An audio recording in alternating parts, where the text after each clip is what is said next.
What if I told you there was a place in Taipei where, with just a little imagination and a little know-how, you could make almost anything, as in electronics, furniture, ornaments, whatever you want, you can make it. This place is no fantasy. It's called Fablab Taipei. And what they've got is a whole bunch of programmable tools like 3D printers, laser cutters, circuit board makers, so you can print it, cut it, give it a brain, make it run, whatever you want to do. Now, this may sound like just another hobby, but the group's founder, Ted Hung, says Fablab is about more than just arts and craft. And I met with him recently to hear why he thinks the growing movement towards do-it-yourself digital fabrication is going to matter a lot for Taiwan's future.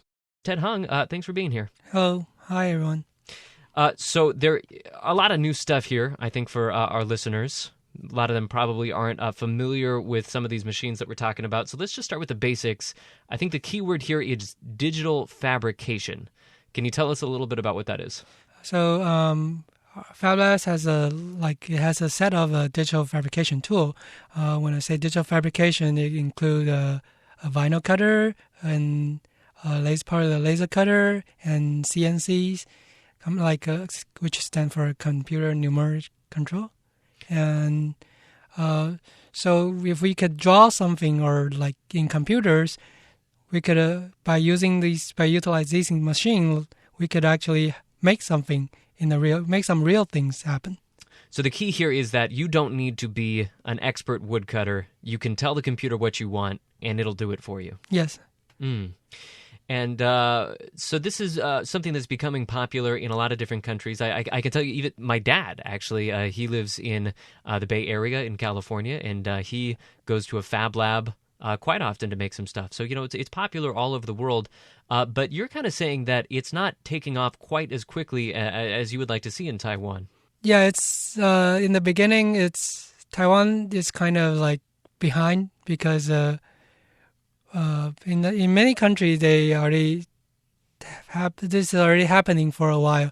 Like the original Fab Lab start from 2001, which is quite a long time ago, and that's an MIT project, right? Yes, yeah, it is kind of like an IT outreach project, and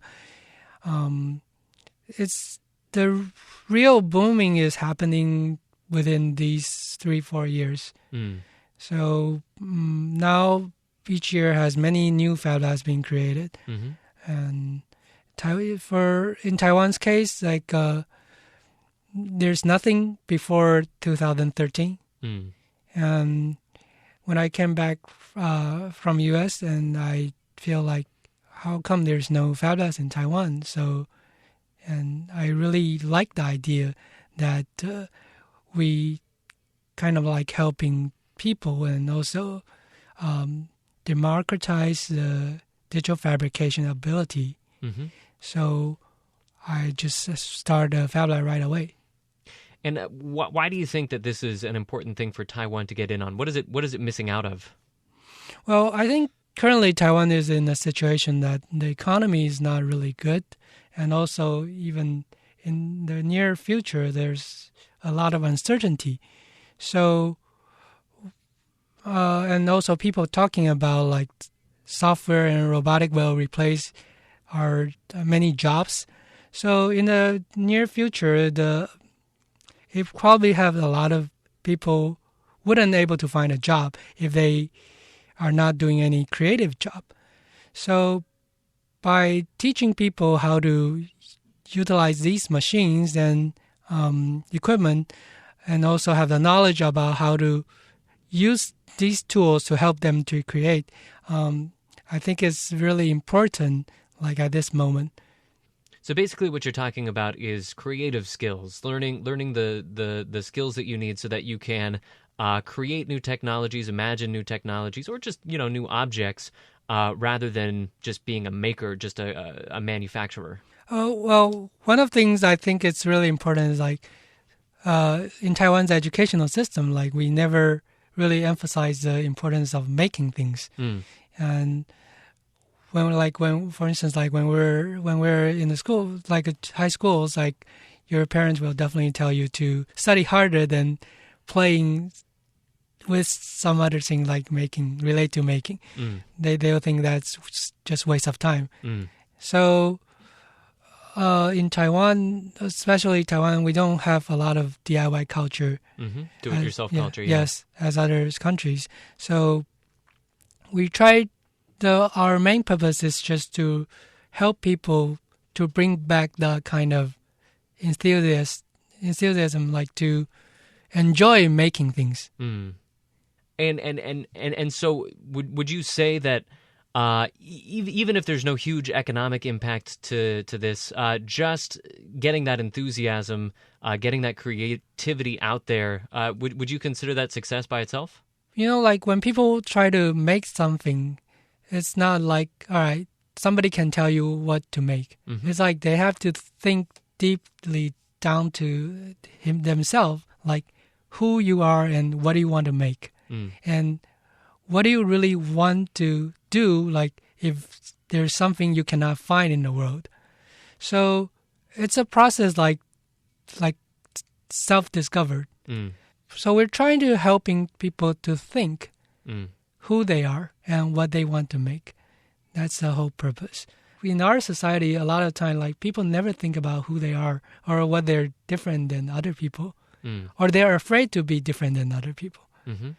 I think that's kind of a spirit or need to be bring back.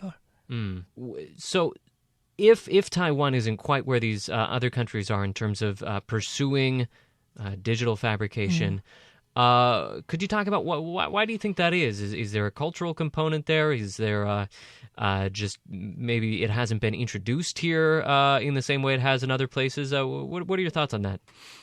No, Taiwan is kind of like among the world's. It's not the most affluent country, but it's not the poorest country as well. So we're kind of like in the middle. So like in the Fablab community, there's a lot of Fablabs in the third world country or whatever. They are being sponsored by diplomatic reason. So like Japan opened a Fablab in the Philippines, and Netherlands opened a Fablab in Indonesia. So we're kind of behind and nobody noticed us because we're kind of in the middle. People are complacent is kind of what you're saying. I guess it's like at that time, like people haven't really aware about this whole maker movement. Like when I started in 2013, even when I purchased our laser cutter, like the vendor, they never heard about maker movement. And they are questioning us like what we're going to do. Or is this a workshop or is it a kind of business?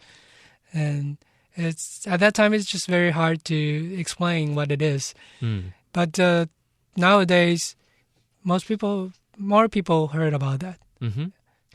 Okay, and so somebody who's listening to this right now, who's thinking, 3D printing, laser cutting, that sounds pretty intimidating. I don't even know where I would start learning how to do stuff like that. How could they get started at the Fablab? If they wanted to go there today and start working on stuff, what would you recommend they do? Well, it wasn't that hard as people might imagine. Like, just think about like you're downloading all the content online. Like nowadays we can download music, we can download pictures online, but by using the digital fabrication tool, it means like now you could download object online. And if you don't know how to make it, all the creation are start from copying. So, and also nowadays you can easily find a lot of things people share online. So some people share maybe a chair, a desk, and maybe it's just a glass or glasses or any type of things.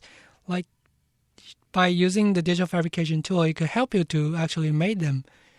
And so you actually download something, some real object directly from online content.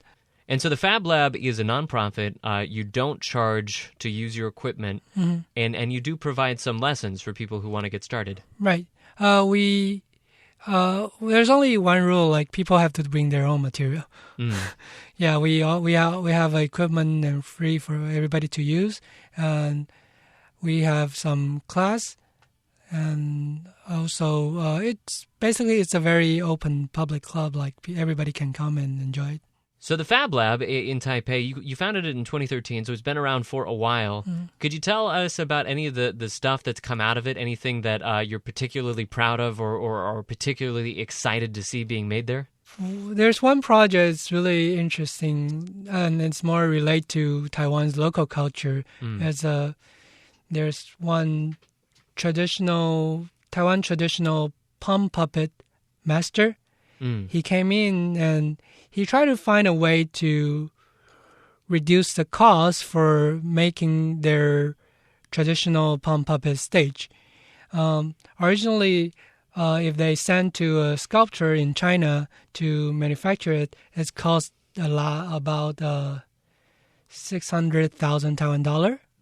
And he came to our lab, and in the beginning, he tried to use a CNC milling machine to make one of the stage, and later on, he tried many different methods. At the end, he used the laser cutter to being able to make one fully laser cutter, 100% laser cut palm puppet stage, and it helped to reduce the cost to 8,000 Taiwan dollars only. Oh wow! And so it actually helped them to reduce a barrier to promote this traditional culture to the elementary school. And also at the same time, it's like kind of like digital preserve the traditional culture, because nowadays it's very hard to promoting traditional culture to younger generation, because their entertainment just have too many things. You have to compete with iPad or all that game apps. They have too much entertainment things they could do, but they're not feeling the traditional thing too attractive. But by using digital tools, you could actually preserve this kind of culture, and maybe someday we could reproduce it again, because this is digital file. You can always remake it. And so this kind of gets back to your point that it's not necessarily all about making a startup, making some kind of high technology startup. It can really just be about bringing the things that are important to you into the world. At the same time, why we're promoting digital fabrication, because one of the reasons is like just simply by sharing files, all the knowledge could be shared. So that's a whole purpose why when we're talking about maker movement is more broader. It could contain of many different things related to making. But digital fabrication it's kind of like have a character. You could actually reproduce as many as you want. Okay, and so kind of looking to the future of this, just getting back to this question of how broadly will this catch on, there are actually some schools that are trying to teach some of these skills at a reasonably young age. Yeah. In Taiwan, now many schools are kind of starting many makerspace and started to have some basic education, especially focusing on kids' education. And they try to prepare students to prepare them for the potential future. And it's very much related to the STEM education. It's kind of like an extension from STEM education. And, well, if I think back to my own education, definitely digital fabrication was not a part of it. But do you feel like this is really going to be a very important part of modern education?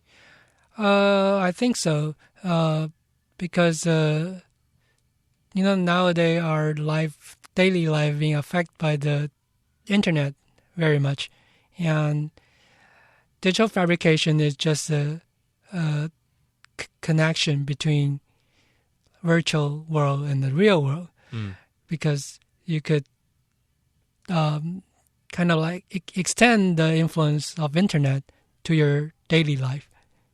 So that is, to have that kind of skills is really essential. So what do you expect to see the maker movement in Taiwan look like over the next couple of years? I mean, it sounds like you're having a little bit of a conservative prediction here. You're being, I don't want to say pessimistic, but conservative. But just give us a sense of where you see this going in the not too distant future. I think this really relates to the educational thing you're talking about, because I kind of have a feeling because kids are more creative than adults. So we're trying to helping more kids that could find the kind of interest to having fun when they start making things. So it's maybe it couldn't be everyone, but at least we could find someone they could enjoy making something and make some good impact to our society. All right, so I guess children are our future, so pressure's on you guys. We have been speaking today to Ted Hung. He is the founder of Fablab Taipei. Ted, thanks so much for joining us today. Thank you. This has been another podcast edition of Taiwan Talk, ICRT's weekly interview show, bringing you interviews from and about Taiwan. Thanks for listening. For ICRT, I'm Keith Manconi.